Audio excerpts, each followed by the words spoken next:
Hi, everybody. Guess who it is? It's me. Okay, Book of Artifacts. I figured do a couple artifacts today. All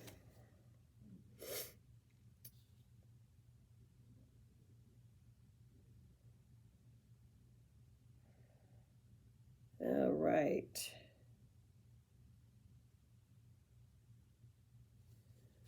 All right. So more swords. That's what we're doing. I know there's a pause there. I should probably edit it out, but we're super busy today. Just getting anything done. So, Jaren's Sword by... Oh, wait, we did the Illusionist Sword. We did the Moon Sword. We did the... No, we did not do this one. It's the Stun Sword. And that's by MDH. And, oh, his name's not coming to my head. Mike Duhessen. I knew it was a dude. I remembered that. Okay, so wholesales for 3,000, retails for 4,000. Unique techno, green hilt, compressible material, not magic. Ooh. When compressed, strength roll required. A beam of green light shoots from the end. 2 feet long, 1 inch diameter. On a roll to hit, this beam gives its target 1d8 subdual damage and stuns him for 1-4 rounds. If user touches beam, he will be paralyzed, stunned until rescued. Dungeon Master's option. Effect can be conducted as electricity. If beam touches liquid or metal, all creatures touching it in a 2d20 radius take full effect. Oh, a little sci-fi for your fantasy campaign. Sounds good. Remember, they're coming from the wonderful world of Ardoon. They made their own world, and all that stuff's mixed up. Ardoon has gateways to other planets, other places within the planet, on the planet. So yeah, Ardoon was doing the planeswalker thing or gate or world multiverse thing way before I think D&D put anything out officially. But yeah, I mean, everybody would have thought of that at some point. I mean, independently. I mean, you just get the idea. Well, why can't we teleport there, right? Sword Bodyguard. This is by Mary and by Mike Duhessen. So you're looking at 90,000 wholesale, 100,000 retail. I do not get their markups on it's not like a standard 40%, 50%. It just seems to be pretty random. Okay, at times. Rare Trap, fancy sword, inscribed Wildcard Bodyguard. Radiates magic. This sword has 1 magic power per its owner's level. Maximum 5. The owner can choose from any class of powers or spells. Must be a level that he could use at his experience level if he were the proper class. Each choice is permanent. Each time the user of this sword speaks querulously, DM's decision, to another player or character, the sword has a 10% cumulative chance to dance out of its scarab and attack the other character. It will go on the attack until the victim is dead or until its owner succeeds in stopping it. How do you stop a raging sword? The only way to stop the attack is for the owner to show great friendship and anonymity toward the victim. Each such demonstration has a 20% cumulative chance to stop it. The sword has 50 hits to kill and an AC of 1. It strikes as a monster, the same level of its owner, and does 1d4 damage per its owner's level. If it loses all HTK, that's hits to kill, it loses all magic permanently. Otherwise, all hits to kill are restored as soon as it stops attacking. Dungeon Master's option. A devil lives in the sword. It is the sword's hits to kill are exhausted, or the owner gets rid of the sword, the devil will move to his next weapon, giving it the same stats, but no powers except the dancing. Also, at the Dungeon Master's option, each time the sword attacks, as above, there is a 10% cumulative. That another similar devil will be attracted to live in another magic weapon in the party, giving it the same stats but no powers except the dancing. No such devil can come into any weapon unless it has had its original personality suppressed fully. DM's decision. See Construction of Magical Objects, Step 7. Oh. Well, that's kind of devious. But definitely would lead to some side adventures. People having to get their weapons purged of devils. Sword of Cowardice by J.R. And J.R. is, drumroll, John Sanders. Wholesales for I can't speak today, people. Wholesales for 3,000. Retails for 4,000. Rare trap, jeweled sword, and scarab. This is an extremely beautiful sword with an ego of 12 and intelligence of 17. It speaks common, elven, dwarven, dragon, pixie, orc, and gnome. It also has the ability to find secret doors. However, the sword is a terrible coward, especially afraid of undead. When undead are near, it will scream in fear and try to talk the wielder out of fighting. If unsuccessful, it will try to control him. As long as the user controls the sword, will fight at -1, constantly pleading, "Don't stick me in that. It's messy." If the sword gains control, it will force the user to flee for 2d4 rounds, striking his own party members at +3 if they are in the way. Only when the 2d4 rounds are finished can he let go of the sword.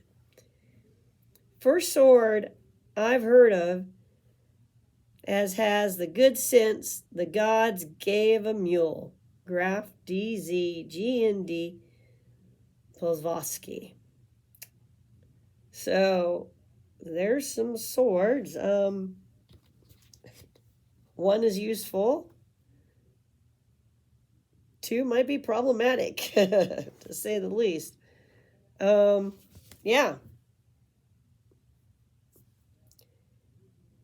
You know, being able to know what you picked up or got is a good thing, right? DM tip here. I never tell the party right out the bat if something's magical or not. How would they know? It's like you if you know about Russia and their nuclear generators that are decaying all over the former Soviet Union, they have these generators out in the middle of nowhere. Scrap metal people find them and tear them apart, which is apparently easy because of an engineering flaw. And so inside is highly radioactive material that does really bad things to human beings. Let's put it this way. That highly radioactive material will melt snow. It'll be a 5-foot ring of snow. And this stuff just throws out all kinds of terrible, different forms of radiation. And people have apparently died in the former Soviet Union territories, whether that's Russia or elsewhere, coming across discarded radioactive parts, presumably the people who did the scrap metaling, they probably died too, just didn't know what. And yeah, it takes like 40 to get these things into casings. They have to use tools and they have to run out there, and each person has 45 seconds to move it so far and then run away, because that's how deadly the exposure is, and there's no other way to deal with them, to get these things into lead lining. Yeah. So, yeah. Oh, just so you feel good. So, Russia's decided they want to make more of these now, and new ones, and stick around in the Arctic. So, I guess that's Siberia's problem. Sorry, Siberia. Yeah. So how would you know? You wouldn't, unless you have a Geiger counter, right? You wouldn't know that the thing's radioactive. In fact, they've had some other radioactive disasters because people didn't know something was radioactive. Like, abandoned medical equipment, like x-ray machines in hospitals that are closed, that people tried to get moved, but the court system in that country didn't let move. When you get into all this stuff, yeah, you find out the horrors that have happened because people didn't know. They simply didn't know something was radioactive. So just like in Gamma World, you don't know unless you got the Geiger counter, right? Or something to clue you in. Well, same with magic. You don't know what you're dealing with. You might not even know something you pick up is magical. And because we got techno stuff, something could be radioactive. I did the bomb monster in one of the Monster Mondays. It's radioactive for a fantasy setting. So those are all things to think about as a DM. What would the players actually know? If they don't, they're like, cool sword, cool shield. Is that thing going to be a benefit to them or a negative? And you don't have to tell them what it is. You just have to adjust when they're rolling for stuff, or you're rolling to see accordingly until they figure it out, because they'll eventually figure it out that they have a problem or something may be cool, in which case then they will probably try to investigate how to deal with the problem. So that's just, I'm throwing that out there. A lot of times people are just like, oh yeah, and you find a +1 sword. You found a cursed sword. Well, I'm not touching it. Right? You're right. How would you know it's cursed? How would you know it's good? And in an emergency, like, do you have even an option not to use the cursed weapon? Star Frontiers, they did a whole article of cursed items for a sci-fi game. And you're like, well, they can't have cursed items. It's science fiction. They can have malfunctioning items. In other words, these things don't work properly. And that causes problems. That would be an example of a cursed item over in the sci-fi realm, strict sci-fi realm. And you can also have a blessed, positive items as well. It works better than normal. So it's important to understand that a lot of this is nomenclature, it's lingo. It's more, what are the mechanics that you're achieving? What do you want the players to start to do, which is usually use their noggin. So how do you encourage them to do that? Sometimes you do it by giving them gizmos that don't work right, aka traps, and not everything has to be deadly. It can just be an annoyance, So at any rate, my thoughts on that. Everybody have a great Friday. Have a great weekend. Like I said, we're super busy here, so I gotta go. But stay wonderful, stay awesome. Keep playing the games you love to play. Try new games out. Do your best to learn from everybody. That's my best advice out there. Even people you wouldn't normally get around along with, there's still things you can learn from them. Like, one of these days I'm going to do the note I found in one of the books we bought online, used book. And I'm going to use it as an example of what not to do if you're a DM. I learned something. Not that I would have ever done that, but since somebody else did it, that tells me probably other people do this. Not me, but other people. And I should share why it's probably not a good situation for the game master or the players at the table. And you need to do some thinking. So I will be doing that one down the road because it's kind of it's a very different video than what I've done so far. So anyway, always something you can learn. Even if it's like, I won't do that again, or I'm not going to do what Bob just did, or Cindy just did, or I really like how Tammy handled that, or how Steve did that. So there's always something to learn. Always a way to be better at something. And just pick something. One little thing a day. One little itsy bitsy thing a day. And you'll get there. Everything improves. So you can improve yourself too, like fine wine.